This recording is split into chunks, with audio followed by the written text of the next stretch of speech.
Explain the key principles of animal welfare and how they align with ethical considerations in animal care. What are the core ethical principles that guide animal welfare laws in Australia?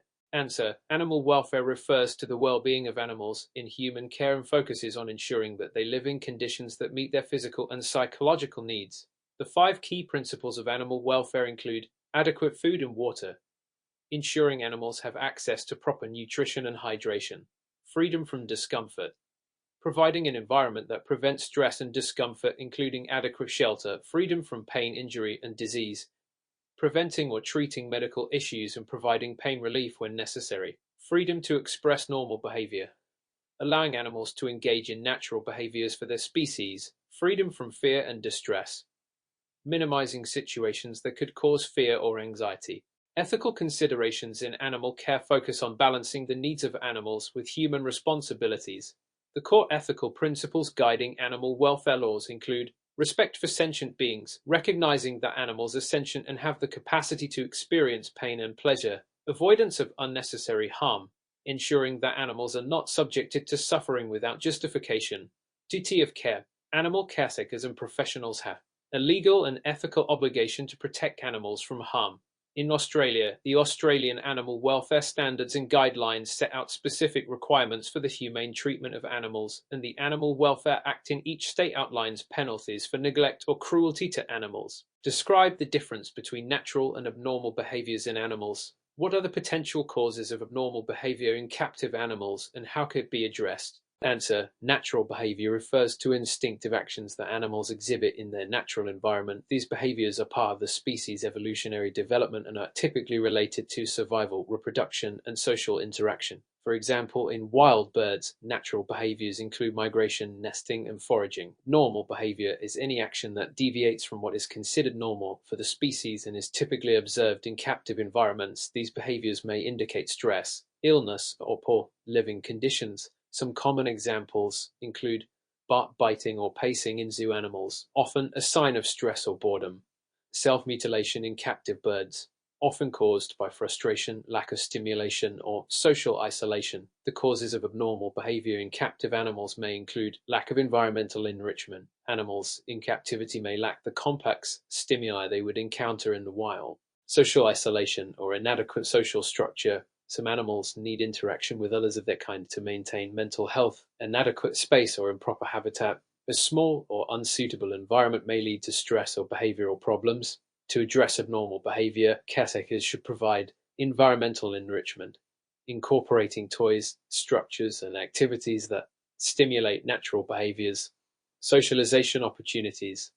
Grouping animals together when appropriate, or providing interaction with humans. Behavioral modification. In some cases, training or therapy may be required to reduce unwanted behaviors. Mr. Stevens works at an animal shelter and is concerned about the increasing number of animals being abandoned in the local community. He finds that many of these animals show signs of poor physical and mental health. What ethical and legal steps should Mr. Stevens take to address the issue of abandoned animals? Include any relevant animal welfare laws that may apply.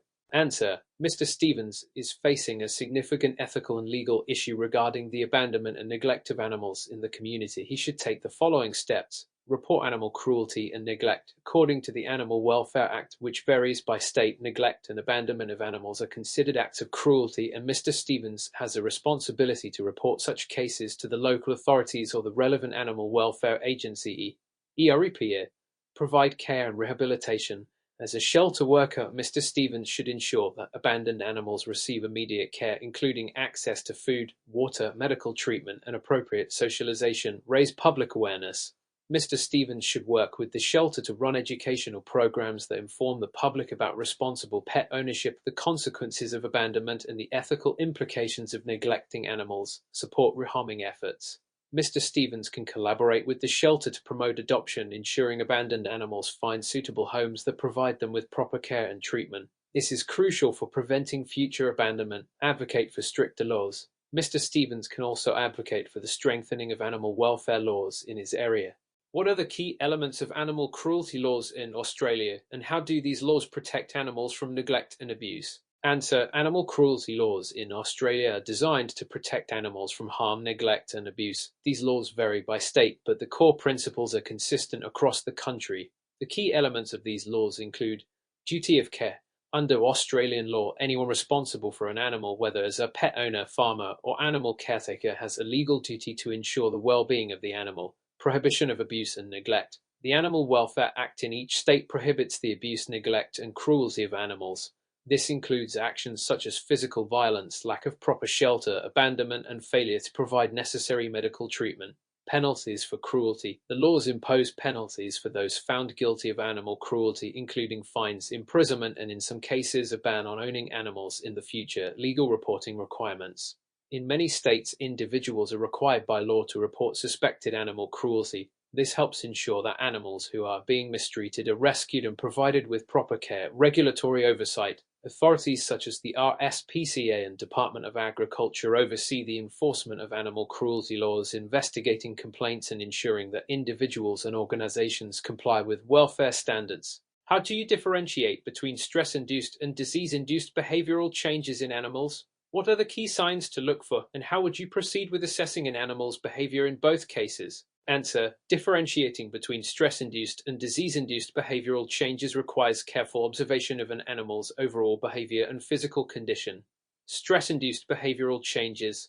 Stress can lead to a variety of behavioral changes, such as aggression or irritability, increased vocalization, pacing, restlessness, or destructive behavior, reduced appetite, or changes in eating habits. Excessive grooming or licking. Stress in animals can be caused by various factors, including changes in their environment, lack of social interaction, or inappropriate handling. Disease-induced behavioral changes. Disease or illness may cause more specific changes in behavior, including lethargy or lack of energy, loss of appetite or refusal to eat, unusual posture, limping, or difficulty moving. Changes in vocalization such as more whining or growling, signs of pain or discomfort, e.g. excessive panting, limping, or sensitivity to touch. How to proceed. For stress-induced behavior, try to identify and eliminate the stressors. Environmental enrichment. Increased socialization or changes in the animal's routine may help mitigate the effects of stress. For disease-induced behavior, the animal should be examined by a veterinarian for diagnosis and appropriate treatment. If disease is suspected, a physical examination and diagnostic tests are essential. By assessing the animal's behavioral changes in context, caretakers can determine whether the cause is related to stress or illness, ensuring the appropriate course of action is taken. What is the significance of the Animal Welfare Act in protecting animal rights, and how does it impact industries such as farming and research? Answer: the Animal Welfare Act is a cornerstone of animal rights legislation in Australia designed to ensure the humane treatment of animals in various settings, including farms, research facilities, and domestic environments. The significance of this act lies in its comprehensive framework that holds individuals and organizations accountable for the well-being of animals. Protection in farming. The Act ensures that animals used in farming are provided with the necessary care and protection from cruelty. It sets out specific guidelines for the treatment of livestock, including regulations on housing, feeding, transportation, and slaughter. These guidelines help prevent practices such as overcrowding and inhumane slaughter methods. Protection in research. The Act also impacts animal research by requiring that any research involving animals be conducted ethically and with appropriate oversight. Research institutions must obtain approval from ethics committees, and the research must adhere to strict protocols to minimize harm and suffering to the animals. Penalties for non-compliance. The Act imposes penalties on individuals and organizations that fail to comply with animal welfare standards, including heavy fines and imprisonment. This serves as a deterrent to unethical practices. What are the key principles of operant conditioning in animal behavior, and how can these principles be used to modify problematic behavior in pets? Answer: operant conditioning is a method of learning that occurs through rewards and punishments for behavior. The key principles include positive reinforcement. This involves rewarding an animal for exhibiting a desired behavior, thereby increasing the likelihood of the behavior being repeated. For example, giving a dog a treat when it sits on command reinforces sitting as a desirable behavior. Negative reinforcement. This involves removing an unpleasant stimulus when the desired behavior occurs, which also encourages the behavior. For example, releasing tension on a leash when a dog walks calmly next to its owner. Positive punishment. This involves adding an unpleasant stimulus to discourage a behavior. For example, spraying a dog with water when it barks excessively. Negative punishment. This involves removing a pleasant stimulus to discourage a behavior. For example, taking away a toy when a dog is aggressive during play. By using these principles appropriately, problematic behaviors such as excessive barking, jumping, or biting can be modified by reinforcing desirable behaviors and discouraging undesirable ones. How do regulatory frameworks influence the treatment of animals in public exhibitions, such as zoos and aquariums? What legal requirements must these institutions meet to ensure the welfare of the animals in their care? Answer: regulatory frameworks governing the treatment of animals in public exhibitions like zoos and aquariums play a significant role in ensuring that these institutions provide humane care. These frameworks are designed to safeguard the welfare of the animals while allowing the public to engage with them for educational purposes. Key requirements include accreditation and licensing. Zoos and aquariums must be accredited by regulatory bodies such as the Zoo and Aquarium Association (ZA) in Australia, which sets standards for animal care, health and security. Environmental enrichment. These institutions must provide animals with environments that meet their natural behavioral needs. This includes providing spaces for exercise, mental stimulation, and socialization, as well as species-appropriate enrichment activities. Veterinary care. Regular veterinary care is a legal requirement. This includes preventive health care, vaccinations, and immediate medical attention when needed. Public education. These institutions are also required to educate the public about wildlife conservation and animal welfare, providing visitors with a deeper understanding of the species in their care.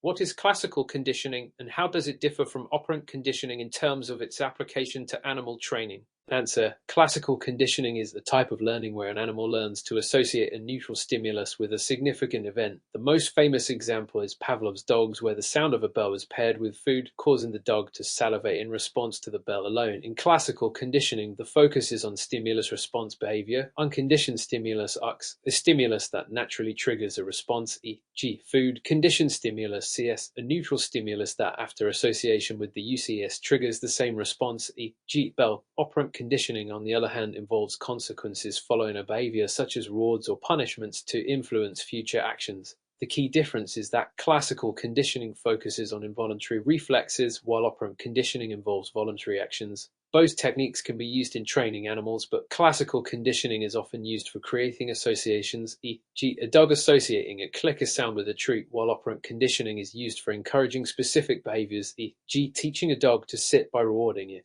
What are the key signs of stress in captive animals, and how can these signs be interpreted to improve the animal's well-being? Answer: signs of stress in captive animals include pacing, circling, or repetitive movements, excessive grooming or self-mutilation, aggression or irritability, changes in eating or drinking habits, hiding or withdrawal. Interpreting these signs requires understanding the animal's species-specific behavior and environmental needs. For example, a wild animal accustomed to roaming in large territories may become stressed in confined spaces. To improve the animal's well-being, caretakers should provide environmental enrichment. Introducing toys, structures, and activities can help reduce stress. Address social needs. Ensure that social animals are housed with compatible companions.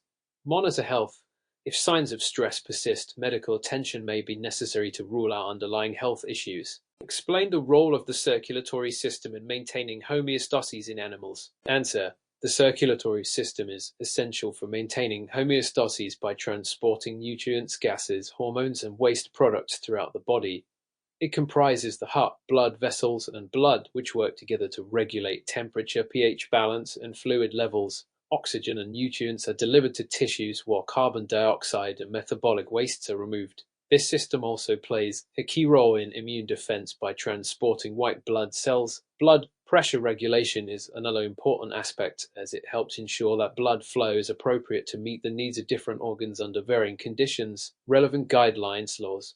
Homeostasis as a biological principle is outlined in the study of animal physiology, often in reference to maintaining stable internal conditions despite external changes. The structure and function of the circulatory system are essential for this process. Health standards for animal care, as per workplace safety protocols, require understanding of this system for effective care and treatment.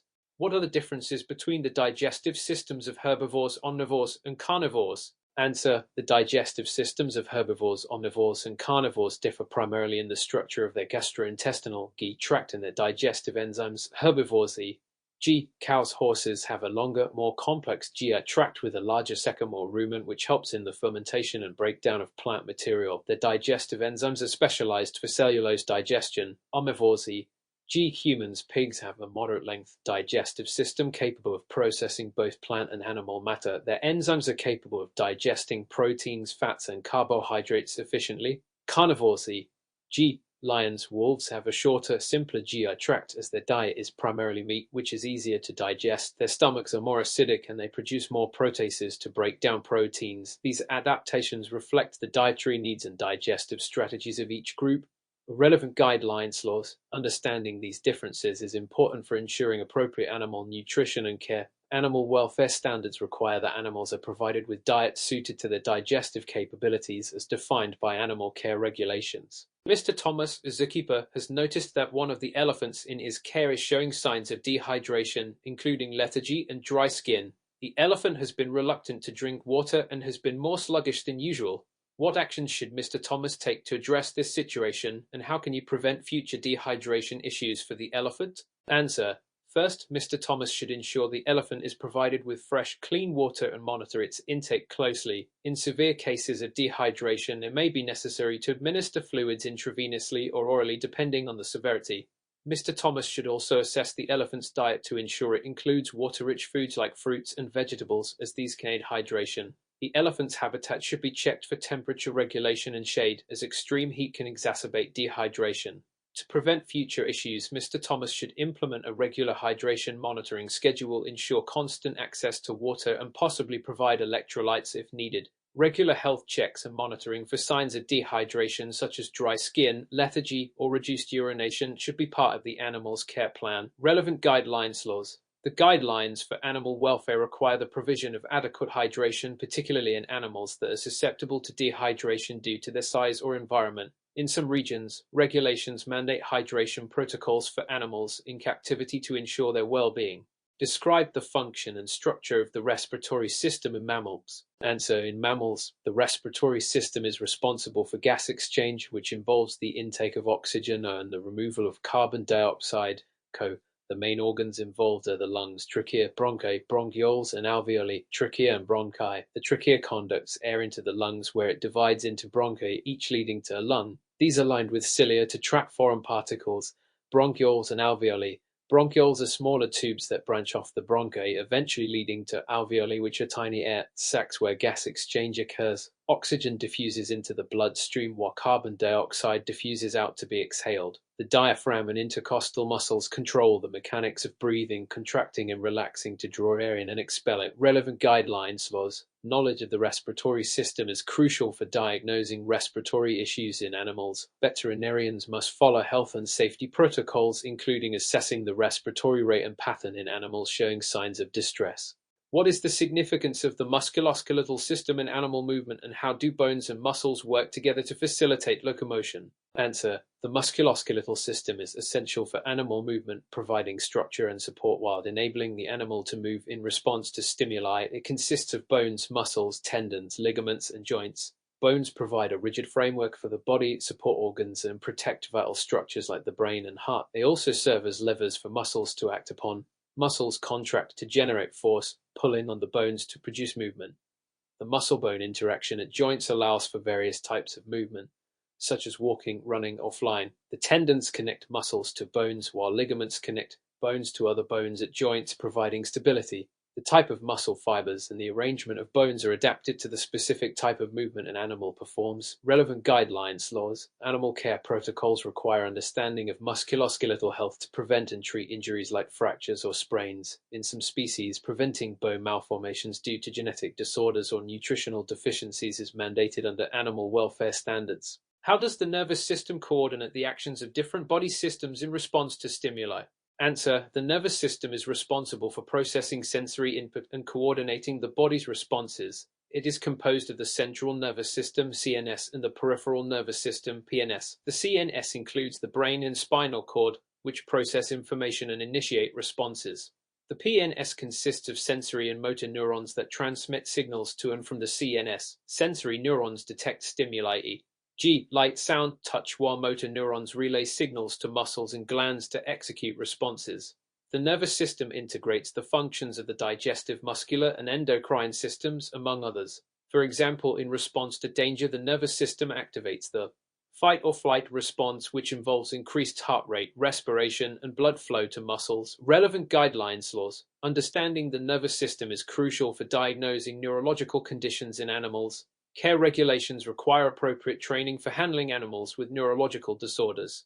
MS Williams, a veterinarian, is treating a dog that was injured in an accident. The dog is experiencing severe pain and has multiple open wounds. What first aid steps should MS Williams take immediately after stabilizing the animal's breathing, and what long-term treatments should be considered for the dog's recovery? Answer: after stabilizing the dog's breathing, MS Williams should stop any bleeding by applying pressure to the wounds with a clean cloth or bandage. She should then assess the severity of the injuries, clean the wounds carefully to prevent infection, and apply bandages or dressings as needed. For pain management, she may administer pain relief medication as appropriate for the dog's size and condition. Long-term treatments should focus on infection prevention, possibly including antibiotics, as well as ongoing pain management. Rehabilitation or physical therapy may be necessary if the dog has suffered musculoskeletal damage. MS Williams should also monitor for signs of shock or internal injuries. Relevant guidelines laws. First aid guidelines for animals often emphasize immediate care protocols and the importance of pain management. Animal welfare laws require proper treatment for injuries and necessitate that veterinarians follow professional standards of care when handling injured animals. Explain the role of personal protective equipment, PPE, in animal care and the key types that should be used in different care settings. Answer: personal protective equipment, PPE, is crucial in animal care settings to protect both the animal and the caregiver from injury or infection. In different settings, the types of PPE required vary based on the risks involved. Gloves used to prevent contamination when handling animals, cleaning cages, or administering medications. Masks and respirators used when handling animals with respiratory infections or when working with chemicals or substances that may be harmful to breathe. Safety goggles required when working with animals that may lash out or when using hazardous materials like cleaning agents. Protective clothing, aprons or coveralls protect the caregiver from scratches, bites, or exposure to hazardous substances. PPE is especially important in preventing the transmission of zoonotic diseases where diseases are transmitted from animals to humans. Relevant guidelines laws. Workplace safety protocols typically require the use of PPE in environments where there is a risk of exposure to biological, chemical, or physical hazards. These guidelines are in line with occupational health and safety laws. What are the key considerations for preventing injury in an animal care facility? Answer: preventing injury in an animal care facility involves several key strategies. Animal behavior management. Understanding animal behavior is crucial for preventing aggressive or unexpected actions that could lead to injury. Staff should be trained to handle animals safely and recognize signs of stress or aggression. Environmental safety. Ensuring that cages, enclosures, and equipment are secure and free of hazards. Sharp edges, loose objects is essential. Proper training. Staff should be trained in safe lifting techniques, handling procedures, and emergency response actions. PPE usage. As discussed previously, the use of appropriate PPE for various tasks reduces the risk of injury. Relevant guidelines laws. Health and safety regulations outline procedures for ensuring workplace safety, including safe handling practices, environmental hazards management, and the use of PPE. Compliance with these standards is legally required to ensure the safety of both animals and staff. What are the signs of a respiratory infection in small animals, and how should these be addressed in an animal care facility? Answer: respiratory infections in small animals may present with symptoms such as coughing, sneezing, nasal discharge, labored breathing, lethargy, and reduced appetite. These infections can be caused by bacteria, viruses, or fungi and may be particularly concerning in group housing environments. In an animal care facility, animals showing signs of respiratory infection should be isolated to prevent the spread of disease. A veterinary assessment should be carried out to determine the cause of the infection and appropriate treatment. E.g., antibiotics, antivirals, or antifungals should be administered. Supportive care, including oxygen therapy and hydration, may be necessary for more severe cases. Relevant guidelines laws. Animal health protocols require that contagious respiratory diseases be managed promptly to prevent outbreaks in group settings. Zoonotic diseases regulations also apply in cases where the infection can be transmitted to humans. What are the key considerations when using safe animal handling techniques to prevent injury to both the animal and the handler? Answer: safe animal handling techniques are critical in preventing harm to both the animal and the handler. These techniques include understanding animal behavior, recognizing signs of stress, and using appropriate tools and equipment. Key considerations: animal behavior. Recognizing signs of aggression, fear, or stress in animals is essential. Understanding body language, such as ears, back, raised fur, or a stiff posture, helps to gauge the animal's mood and prevents injuries. Handling techniques. Use slow, deliberate movements. Avoid sudden movements or loud noises that could startle the animal. Restraint devices. Use species-appropriate restraint devices like leashes, halters, or muzzles when necessary. These tools should be used to maintain control without causing pain or stress. Environment. Ensure that the environment is safe and calm. A quiet, controlled space reduces stress on the animal, making handling safer. When using restraint tools, what factors should be considered in choosing the appropriate equipment for different animal species? Answer: choosing the correct restraint tool is essential for both the safety of the animal and the handler. Several factors should be considered. Species size and strength. Larger, stronger animals require more robust restraint tools, such as heavier leashes or muzzles, whereas smaller animals may only need lightweight collars or harnesses. Animal temperament. Aggressive or fearful animals might need specialized tools such as control, poles, or calming wraps to ensure safe handling. Purpose of restraint. If restraint is needed for medical procedures, soft muzzles or specialized enclosures may be used to avoid stress during the procedure. Material. Tools made from durable materials, such as nylon or leather, are preferred for most animals, while more sensitive species may require softer, padded restraint to avoid injury. Relevant rules. The Australian Animal Welfare Standards require the selection of appropriate restraint devices to prevent harm to the animal and ensure humane handling. Emma's handling a large, aggressive dog at a veterinary clinic. The dog is growling, baring its teeth, and showing signs of agitation. What should Emma do to safely manage the situation and prevent harm to herself and the dog? Answer: in this situation, Emma must focus on calming the dog while maintaining safety for both herself and the animal. The following steps should be taken. Assess the situation. Emma should evaluate the dog's body language to determine the level of aggression. Growling, baring teeth, and body stiffness are signs that the dog is feeling threatened. Create distance. If possible, Emma should avoid direct contact initially. She should allow the dog to calm down before attempting to approach. Restraint tools. Use a leash or a muzzle to prevent biting. For a more aggressive dog, a control, pole, or calming wrap may be necessary. Ensure that the equipment is applied in a way that minimizes stress and discomfort. Calm and controlled approach. Approach the dog slowly from the side, avoiding direct eye contact. Speak in a calm, soothing voice to help reduce the dog's anxiety. Professional assistance. If the dog's aggression cannot be controlled, Emma should seek assistance from a professional animal handler or veterinarian to ensure safety. Guideline. RSPCA Animal Welfare Standards recommend using restraint methods that minimize distress and injury, with extra caution when handling aggressive animals. What are some key strategies to minimize stress when handling animals, particularly in a veterinary setting? Answer: minimizing stress during animal handling is crucial to prevent harm and ensure the welfare of the animal. Effective strategies include pre-handling assessment. Prior to handling, assess the animal's body language, health, and temperament to determine the best approach. Calm environment. Avoid loud noises, sudden movements, and chaotic environments. A quiet, calm atmosphere will help prevent stress. Gentle handling. Handle animals gently and use calm, reassuring techniques. Avoid sudden force or rough treatment, which can increase stress and cause fear. Appropriate restraint. Use restraint tools suited for the animal's species and temperament. For example, some animals require padded collars or soft muzzles to reduce anxiety. Familiarization.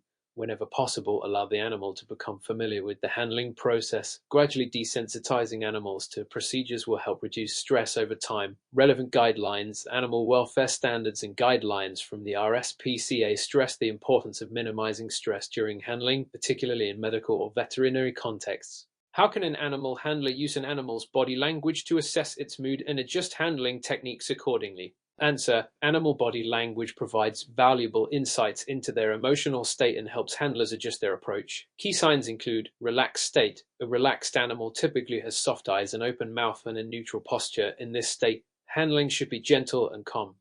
Fear or anxiety.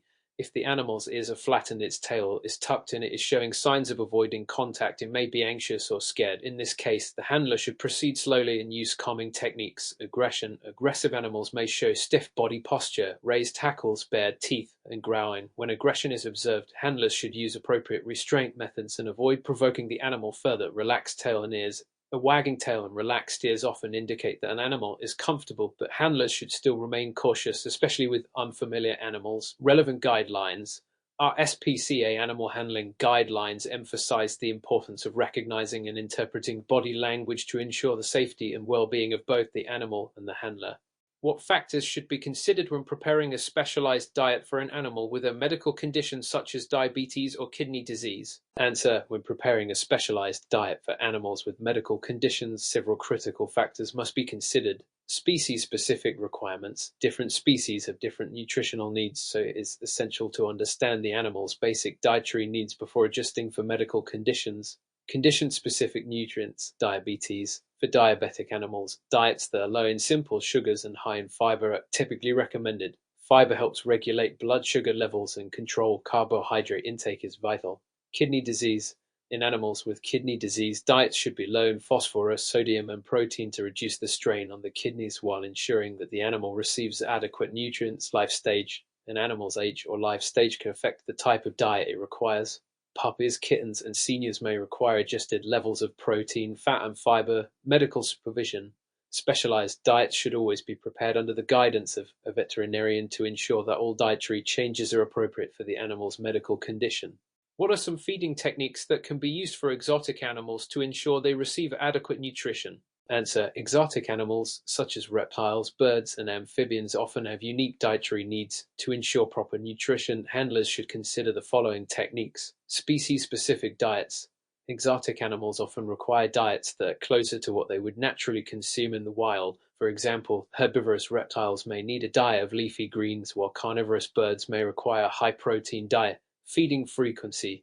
Many exotic species, especially reptiles, may eat less frequently than domesticated animals. Feeding schedules should align with the animal's natural feeding habits. Supplementation.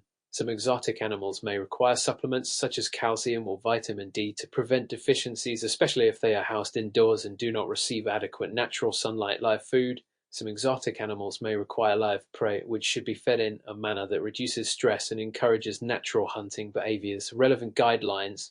The Australian Animal Welfare Standards outline the importance of providing species-appropriate nutrition and addressing specific dietary needs for exotic animals. What are some common feeding problems in animals, and how can handlers address them? Answer: common feeding problems include picky eating. Some animals may refuse food, especially if they are stressed or unwell. Solutions include offering a variety of foods, ensuring the feeding environment is calm, and trying different textures or flavors.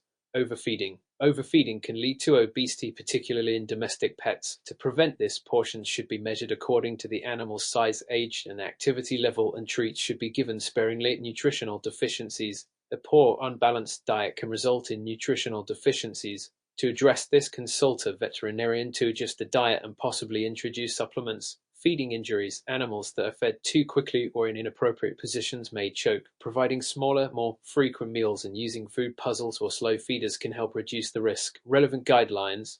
RSPCA feeding standards highlight the importance of balanced diets and proper feeding techniques to avoid common issues like obesity and nutritional deficiencies. How should feeding techniques be adapted for an animal recovering from surgery or illness? Answer: animals recovering from surgery or illness often require special feeding techniques to ensure proper recovery. Small, frequent meals. Post-surgery, animals may have reduced appetite or digestive capabilities. Small, frequent meals that are easy to digest can help stimulate appetite and promote healing. High-quality protein. Animals recovering from illness may require higher protein levels to support tissue repair and immune function. Hydration. Adequate hydration is crucial for recovery. Offer water or hydration solutions regularly to ensure the animal stays hydrated. Specialized diets. In some cases, the veterinarian may recommend a specialized recovery diet, such as a bland diet for gastrointestinal issues or a high-calorie formula for underweight animals. Relevant guidelines. The Animal Health and Recovery Guidelines recommend tailored feeding strategies to support recovery after surgery or illness. What are the key factors to consider when preparing a balanced diet for a domestic pet, such as a dog or cat? Answer: when preparing a balanced diet for domestic pets, consider the following factors. Species-specific requirements. Dogs and cats have different nutritional needs. Cats are obligate carnivores and need higher levels of protein and fat, while dogs are omnivores and require a more balanced mix of protein, fats, and carbohydrates. Age and activity level. Young, active pets require more calories and nutrients than older or sedentary pets. Adjust portions and nutritional content accordingly. Quality of ingredients. Use high quality whole food ingredients and ensure the diet contains all the essential vitamins, minerals, proteins, fats, and carbohydrates needed for health. Health conditions. Pets with specific health issues such as obesity or allergies may need specialized diets to address their condition. Relevant guidelines. RSPCA Pet Nutrition Guidelines provide detailed recommendations for formulating a balanced diet based on the pet's needs.